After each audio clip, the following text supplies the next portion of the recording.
News 9 is everywhere this sunrise. Good morning. I'm James Jacks. The latest now in state budget battles that are keeping some governors from upholding campaign promises or starting reforms. Ohio Governor Ted Strickland's plan to overhaul the state's education system remains in limbo, while the investigation continues this sunrise for an alleged serial killer who police believe has taken 5 lives in a rural South Carolina community. Brooke County Sheriff's Department is asking for your help this morning in locating a missing woman. Here's a look at 67-year-old Nancy Jean Seals, who is originally from Wheeling, but has been missing since Friday from the Valley Haven rest home in Beach Bottom.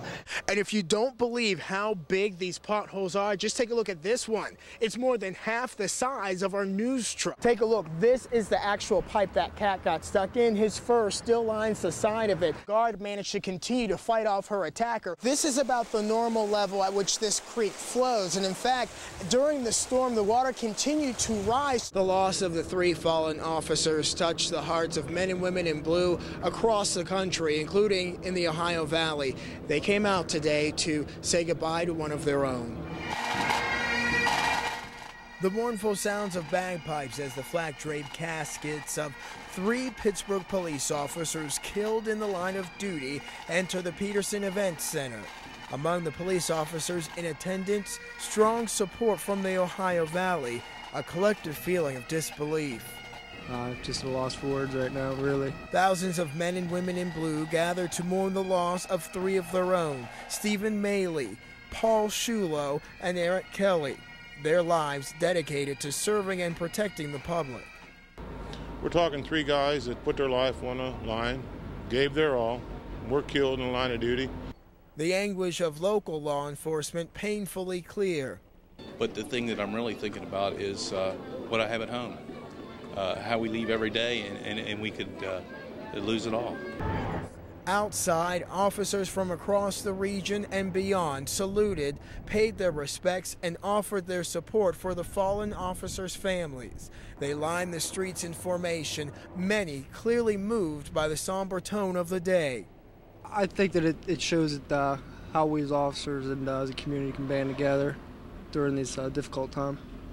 For Valley officers, it's a reminder of the sacrifices they must make. What these officers did, they sent a message throughout this country to all law enforcement: expect the unexpected. A painful ritual mourning the slain officers, but one that's unfortunately necessary in the tight-knit law enforcement community.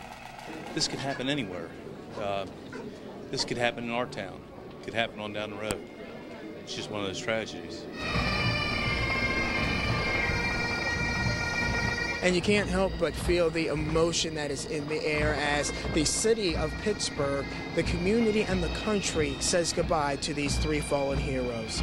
In Pittsburgh, I'm James Jackson, News 9.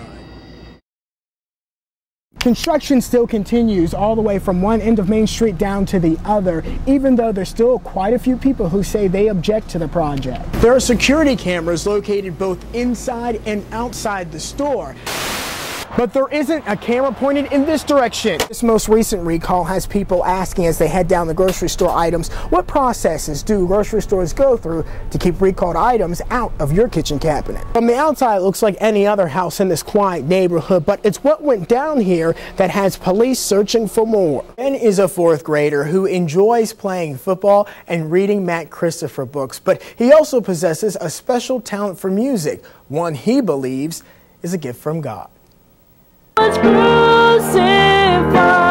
Starting at age 4, Ben Elliott has always had an interest in music. I just think that it's a very good thing to have, and I want to use it as best as I can. Now at age 9, he's revered here in the Valley as a child musical prodigy. Ben's parents noticed his early love for the piano and enrolled him in lessons before he could even read. It's neat to hear him play. I mean, you listen to it and think, I could never do that. And then it's responsibility. It's thinking, how can we guide him? When we started, when it got to the point where I could either keep going or just know how to read music, I just decided to keep going. And that's just what he did Sunday. He had the opportunity to perform in a concert featuring world-renowned pianist Angela Kim. And I thought it'd be really wonderful to involve the community in some way.